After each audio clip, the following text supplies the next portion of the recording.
দাদি আসসালামু আলাইকুম। আলহামদুলিল্লাহ। কেমন আছেন? আছি, আমার ওরকম খারাপ। কেন কি হয়েছে? এই যে চোখ ধরো ওষুধ করে আছি, চোখ বেশি, চোখ বেশি, কিছু খেতে পারছি না, ওষুধপাতি কিনতে পারছি না, কি করবো? ও, তো কিছু টাকা দিলে তো আমি একটু ওষুধপাতি কিনে নে, একটু ভালো জিনিস খাইয়ে গেলে নে। আমার তো ওরকম খারাপ। আপনার দুই চোখের অপারেশন করা হয়েছিল তাই না? হ, দুই চোখে অপারেশন করি, ধরো ওষুধপাতি আর জোড়াতে পারতিস না। এখন কি অবস্থা বলেন তো, আমার দিকে তাকা বলেন কি অবস্থা? আমার এখন অবস্থা খারাপ, আমার অবস্থা ভালো নয়। আমার স্বামীও ধরো অসুখ হলা, সে আবার কোনো জায়গায় এখন কাজ কাম করতে পারে না, বাড়িতে নিটান বসে। আচ্ছা, ওই আপনি হ্যাঁ, এর আগে দুইটা চোখের অপারেশন করা হয়েছিল, এখন ওই চোখের কি অবস্থা একটু বলেন তো? আমার চোখে ধরো এখন যন্ত্রণা করে, টাটা জিলকি ওষুধপাতি নিকো, সাবালেরই সংসার চলে না, তোমাকে ওষুধ কোনটা এনে দিবি? তা এখন ধরো ও আচ্ছা আচ্ছা, এখন কি ওই ওষুধপত্র লাগবে তাই না? হয়, এখন একটু ওষুধ একটু যাতা, যে দুদিন বাঁচি সে দুদিনটা একটু যাতা খায় তো যাবো। এখন হচ্ছে আপনার পরের অপারেশনের কথা কি ডাক্তার কিছু বলছে আপনাকে?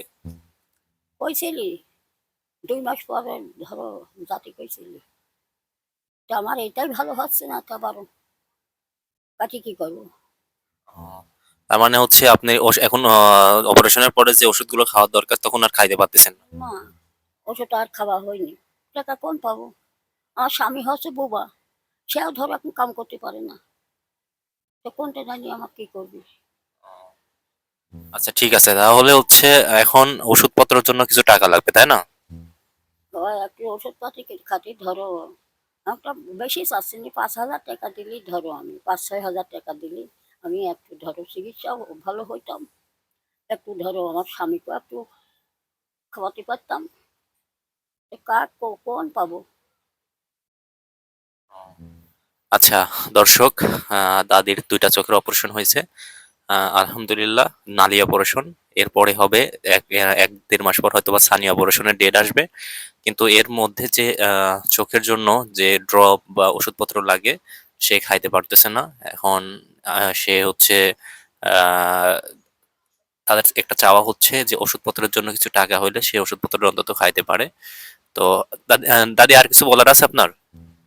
আর কিছু না, আমি দয়া করে বেটারে করছি আমাদের কিছু টাকা, 5-6 হাজার টাকা দিলে আমি ধরো একটু ওষুধপাতি খাইনি না, একটু টক করি, একটু আমার দিবার ব্যবস্থা করো। আচ্ছা ঠিক আছে, তাহলে আমি ভিডিওটা পোস্ট করব। যদি কারো মনে হয় যে দাদির ওষুধ খাওয়ার জন্য কিছু টাকা আমার মাধ্যম দিয়ে তাকে দিবেন, অবশ্যই পাশে থাকবেন।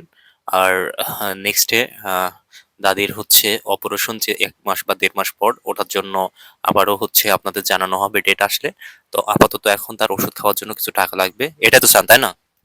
এইটাই আমি চাচ্ছি, এটা আমাকে একটু টাকা দার মধ্যে একটু চেষ্টা করে দাও, আমি মরা মরা হয়ে গেছি। আমার আর ভাত পানি খেতে পারিনি, একটু ভালো তরকারি নেই, কি দিয়ে ভাত খাওয়া, আর কি করবো? স্বামী ধরো পারে না কখন আর কোনো জায়গায় কাম করতে, নিটান এটা কখন বাড়িতে বসে, কাল পাগল লোকও ধরো দিনের লোক একটু সাহায্য করে। আপনার স্বামীও তো বোবা তাই না? হ্যাঁ, আমার স্বামী বোবা, স্বামী ধরো দয় ধর্ম করে, ওই দেয়, তাই ধরো করে। আর এখন ধরো তাহলে ওই হাবিজ নিতামি তার সকলে ও কাদের করে, এখনো হাঁটতে পারে না আর কাল। আচ্ছা, দাদা বোবা, দাদা কিন্তু কথা বলতে পারে না। তার সাথে জীবনে কোনোদিন কথা হয় নাই তার, তার মুখের কথা শুনি নাই সে। তো এটাও তার নিয়ে তার একটা কষ্ট ছিল। এবং দুটা চোখের নালী অপারেশন হয়েছে, এবার থেকে দেড় মাস পর সানি অপারেশন হবে। তো যারা আপনারা দেখবেন দাদির অসহায়ত্বের পাশে দাঁড়াবেন, তাহলে অবশ্যই আমার সাথে যোগাযোগ করবেন। সবাই ভালো থাকবেন। আসসালামু আলাইকুম রহমতুল্লাহ।